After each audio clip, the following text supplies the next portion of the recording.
देख रहे हैं प्योर पॉलिटिक्स, साथ में आपके शिखा ठाकुर। पूर्वांचल की राजनीति में मुख्तार अंसारी का उतना ही असर है जितना कि बिहार की राजनीति में शहाबुद्दीन का हुआ करता था। हालांकि 2005 में बिहार की सत्ता के बदलते ही शहाबुद्दीन के बुरे दिन शुरू हो गए, तो वहीं उत्तर प्रदेश में 2017 में सत्ता बदलते ही मुख्तार अंसारी के लिए मुसीबत बन गए। मुख्तार और उनके करीबियों के अवैध निर्माण ध्वस्त कर दिए गए और कई बेनामी संपत्तियां जब्त की गई। परिवार के लोगों पर भी कानूनी शिकंजा कसा जाने लगा। मुख्तार अंसारी बाहुबली थे और उसकी तमाम आपराधिक मामलों में लिप्तता थी। ऐसे में योगी सरकार ने उसके खिलाफ शिकंजा कस करके एक राजनीतिक संदेश देने की कवायद शुरू कर दी। पूर्वांचल में मुख्तार अंसारी के सियासी असर को खत्म करने का दांव चला गया। वहीं अब मुख्तार अंसारी की मौत के बाद बीजेपी ने भले ही खामोशी अख्तियार कर रखा हो, लेकिन विपक्षी इसे भुनाने में लगे हुए हैं। मुख्तार अंसारी भले ही मऊ जिले की घोसी विधानसभा सीट से विधायक रहा हो, लेकिन सियासी तूती पूर्वांचल के मऊ, गाजीपुर, बलिया, बनारस और आजमगढ़ के तकरीबन 2 दर्जन विधानसभा सीटों पर उसकी बोलती थी। मुख्तार अंसारी कभी बीएसपी प्रमुख मायावती के करीबी रहा, तो कभी सपा संरक्षक मुलायम सिंह यादव की आंख का तारा बना रहा। मुख्तार अंसारी भले ही कब्र में इस वक्त दफन हो गया हो, लेकिन उसके सहारे लोकसभा चुनाव 2024 में राजनीति की नैया पार करने वाले कम नहीं हैं। दरअसल मुख्तार की मौत के बाद से ही गाजीपुर के मोहम्मदाबाद में मुख्तार के घर पर आम लोगों के साथ साथ सियासी लोगों का भी आना जाना शुरू हुआ है।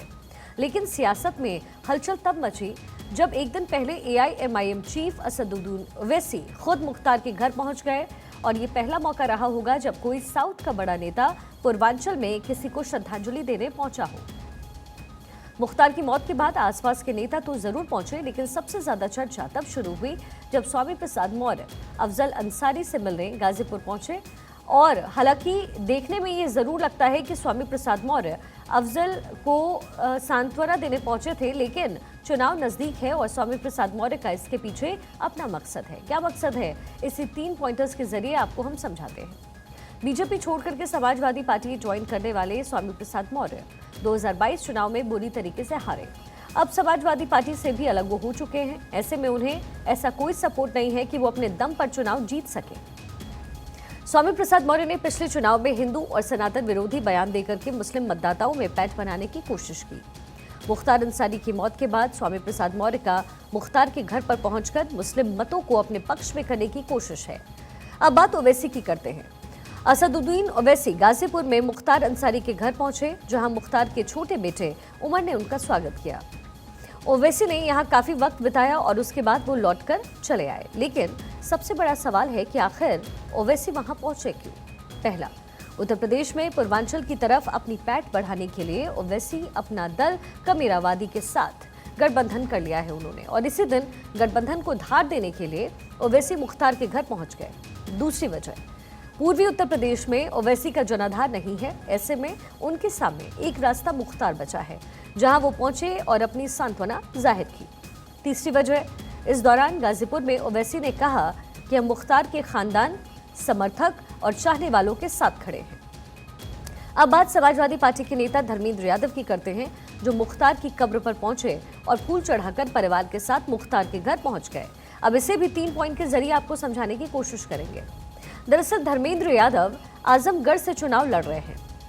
बीते 2014 और 2019 में ये सीट समाजवादी ने जीती, लेकिन अखिलेश यादव के करहल से विधानसभा चुनाव जीतने के बाद उपचुनाव में धर्मेंद्र यादव को भाजपा कैंडिडेट निरहुआ ने हरा दिया।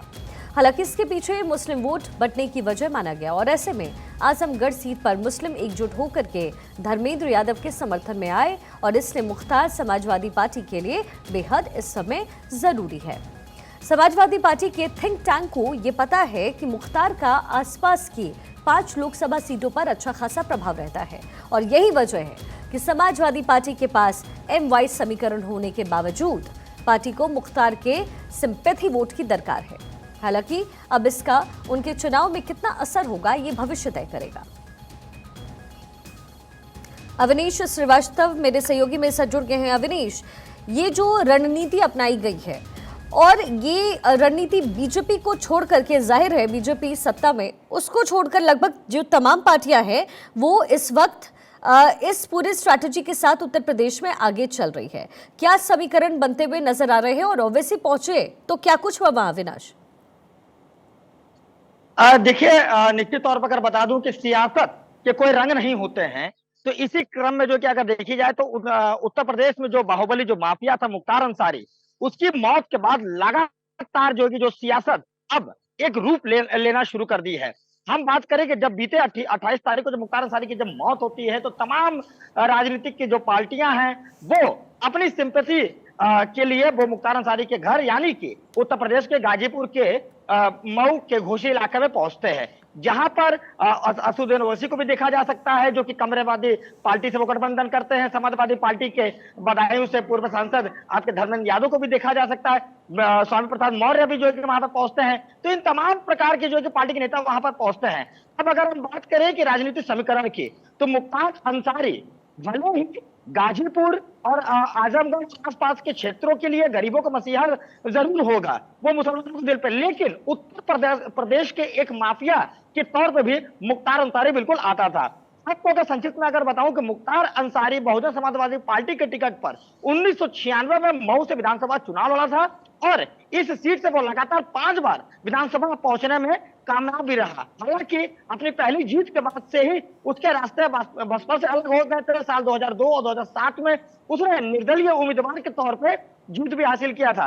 तो अगर समीकरण की अगर बात करें कि पूर्वांचल के समीकरण की, तो जो मुख्तार अंसारी की जो एक दायरा था, जो मुस्लिम बाहुल्य जो क्षेत्र है, जो तमाम जो कि आपके गाजीपुर, मऊ, घोसी, आजमगढ़, आपके वाराणसी के आप चंदौली और जौनपुर, यहाँ पर उसकी जो मतलब की जो पैठ थी। लेकिन आपको ये बता दूं कि इस राजनीति में कहीं ना कहीं ध्रुवीकरण देखने को तो मिलेगा। तमाम पॉलिटिकल पार्टीज हैं उत्तर प्रदेश में, वो मुख्तार अंसारी के को लेकर के जो है वो वोट बैंक की राजनीति इस वक्त कर रही है और चाहती है कि मुख्तार अंसारी के माध्यम से उन्हें वोट मिल जाए। सबसे बड़ी बात यह है कि एक तरफ बीजेपी कार्रवाई कर रही है गैंगस्टर्स पर, योगी सरकार कार्रवाई कर रही है गैंगस्टर्स पर, लेकिन वोट बैंक की राजनीति जब अपनानी होती है तो फिर वो ओवैसी हो या फिर अखिलेश यादव हो या फिर मायावती हो या फिर कोई भी पॉलिटिकल पार्टी हो, वो कभी भी पीछे नहीं रहती है। लेकिन क्या जनाधार पर इसका कोई असर पड़ेगा आने वाले दिनों में चुनाव में?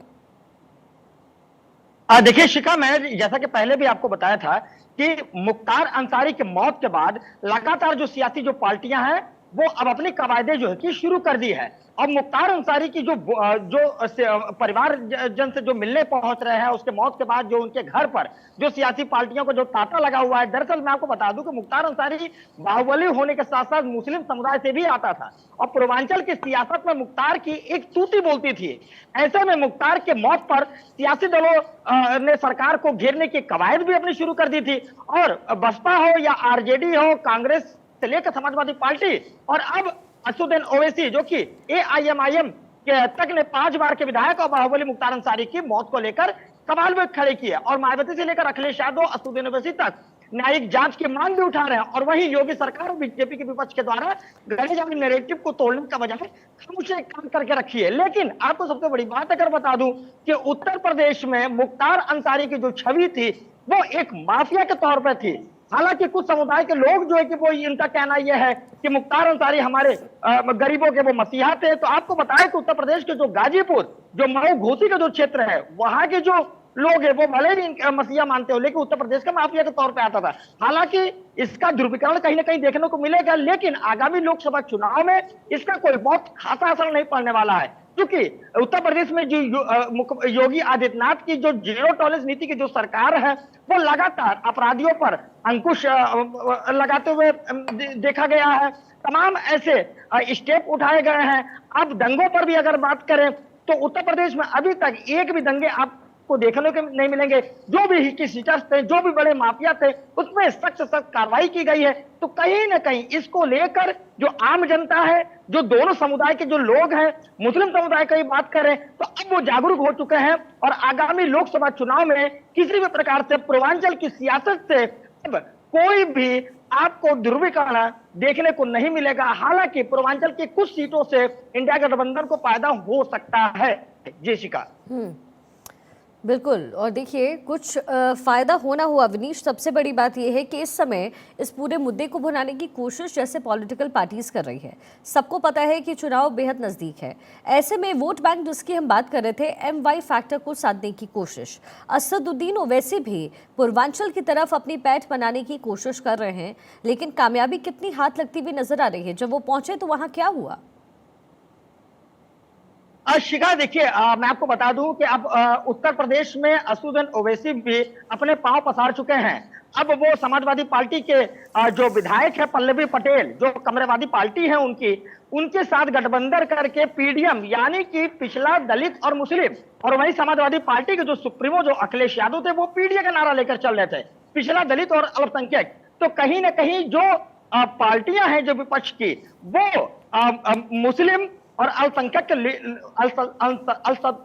को लेकर जो वोट साधने का जो प्रयास कर रहे हैं। लेकिन जब असदुद्दीन ओवैसी यहाँ पर प्रेस कॉन्फ्रेंस करने के बाद लखनऊ में जब वो गाजीपुर के लिए पहुंचते हैं और अपनी सांत्वना व्यक्त करते हैं मुख्तार के परिवारजनों से, हालांकि इसका कोई बहुत बड़ा कोई मैसेज तो नहीं आया है, क्योंकि आज के तारीख की अगर हम बात करें तो हर एक वर्ग के लोग अब वो जागरूक हो चुके हैं। किसी प्रकार से जो है कि जाति जो ध्रुवीकरण और जो समीकरण है उसका बहुत खासा असर या बहुत खासा फायदा जो है वो बाकी के विपक्षी पार्टियों को नहीं मिलने वाला है, क्योंकि भारतीय जनता पार्टी जिस तरीके से अपनी नीति पे जो कार्य किया गया है और लगातार जो लॉ एंड ऑर्डर को चुस्त और दुरुस्त रखने का पूरी व्यवस्थाएं की गई है, उससे कहीं ना कहीं जो आम जो लोग हैं, जो आम जनता है, सभी प्रकार के जो वर्ग के जो लोग हैं जिनको जो फायदा मिला, उससे कहीं ना कहीं अपने आप को सुरक्षित नजर रख रहे हैं और महफूज भी महसूस कर रहे हैं। और माफियाओं का आतंक को जिस तरीके से लोगों ने झेला है, चाहे वो पश्चिम की बात करें, चाहे वो पूर्वांचल की बात करें,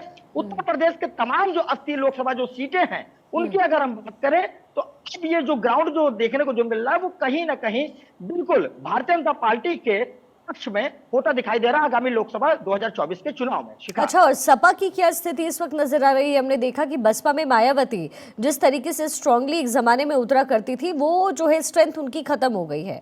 ऐसे में चर्चाएं ये भी थी कि इंडी गठबंधन का हिस्सा बनेंगी, मायावती ने ऐसा किया नहीं। तो मायावती अभी अपने ग्राउंड पर खुद को कितना मजबूत बना रही है? देखिए शिखा, अगर बात की जाए मायावती की तो मायावती और अखिलेश यादव ये पिछले जो चुनाव की अगर बात करें लोकसभा में तो दोनों का गठबंधन हुआ था। उसके बाद एक नारा भी दिया गया था कि बहन और बुआ और भतीजे का एक नारा देते हुए जो मतलब लोकसभा के मैदान में उतरे थे। हालांकि इसका बहुत कुछ खासा असर देखने को नहीं मिला। तो समाजवादी पार्टी ने जिस तरीके से PDA का नारा देकर जो लोकसभा चुनाव में उतरी थी और उसके बाद इंडिया गठबंधन, इंडिया अलायंस बनी, जिसमें RJD के जो प्रमुख हैं जयंत चौधरी वो भी जुड़े हैं उनसे, और तमाम जो छोटे छोटे दल हैं वो भी जुड़े। लेकिन आज जो दल जो बिखरते हुए नजर कि RJD जयंत चौधरी NDA से गठबंधन हो जाता है। मायावती ने साफ तौर पर पल्ला झाड़ दिया था कि वो लोकसभा चुनाव वो अकेले लड़ेंगी।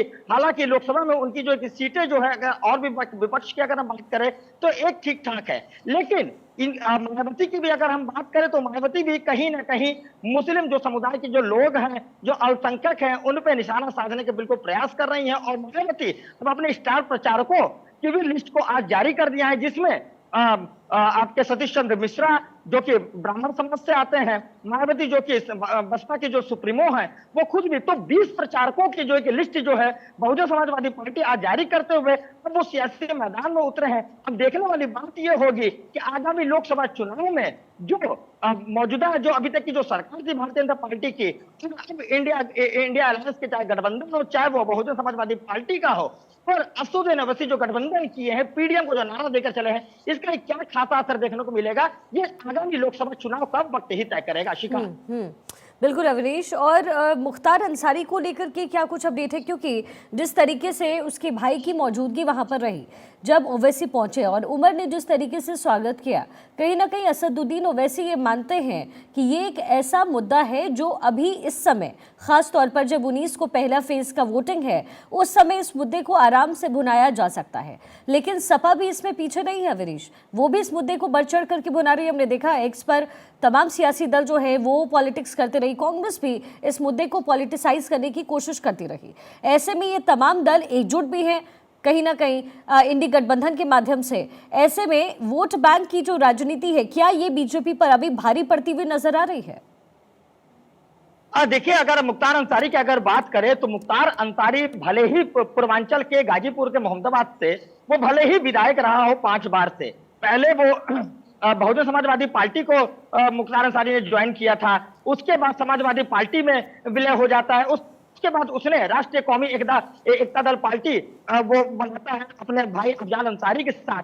तो उस बीच भी जब लोकसभा जब चुनाव था जब 2014 का, तो उस समय जब प्रस्ताव आया था मुख्तार अंसारी का, तो बसपा सुप्रीमो मायावती ने ये साफ तौर पर ये कहते हुए इनकार कर दिया था और पार्टी में शामिल करने के लिए मना कर दिया था कि कहीं ना कहीं ये माफिया हैं और इनके आपराधिक इतिहास हैं। उत्तर प्रदेश में इसको लेकर उन्होंने पार्टी में लेने से मना कर दिया था। समाजवादी पार्टी की अगर बात करें तो समाजवादी पार्टी में भी जब सवाल जब किया गया सपा सुप्रीमो अखिलेश यादव से, तो उस समय उन्होंने भी जो है कि माफिया को किसी भी तरीके से जो है कि पार्टी में शामिल नहीं किया जाएगा। समाजवाद की बात करते थे कि समाजवादी है तो इसमें किसी भी अपराधियों को यहाँ पर शरण नहीं दिया जाएगा, और वो मुख्तार अंसारी को बाहर का रास्ता दिखा देते हैं। लेकिन चिखा मुख्तार अंसारी के मौत के बाद जिस तरीके से सोशल प्लेटफॉर्म से लेकर और ग्राउंड तक की जो तस्वीरें, जो चीजें जो सामने जो देखने को मिल रही है कि चाहे वो सपा हो, चाहे वो कांग्रेस हो, चाहे वो बसपा हो, वो लगातार मौजूदा सरकार को घेरने का प्रयास की है। उनके मुख्तार अंसारी की मौत के बाद संवेदन उनके प्रति अपने सांत्वना व्यक्त करते हैं और प्रदेश हो या केंद्र की सरकार हो, उनको कटघरे में लेते हैं, सोचे समझे साजिश बताते हैं। ये एक कहीं ना कहीं ये सियासी जो है कि जो छवि जो सामने देखने को मिलती है, इससे साफ तौर पे ये जाहिर होता है कि जो भी विपक्ष की जो पार्टियां हैं वो अपने वोट बैंक को हासिल करने के लिए मुख्तार अंसारी के प्रति, उनके परिवार के प्रति, उनके मुख्तार अंसारी के मौत पर वो अपनी सियासी रंग को बिल्कुल घोलना चाहते हैं, डाइल्यूट करना चाहते हैं।